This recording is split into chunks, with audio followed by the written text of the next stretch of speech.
Hello everyone. Today we talk about how to fix the app of Ewa. We will go to settings. Then we click on apps.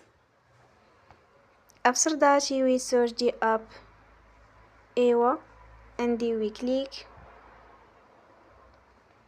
Then we will on for stop.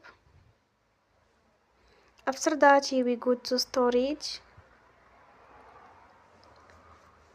Then we click on clear cache.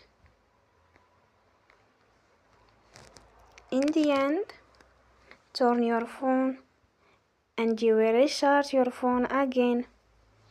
Don't forget to support us by like and subscribe. See you next time and thank you for watching.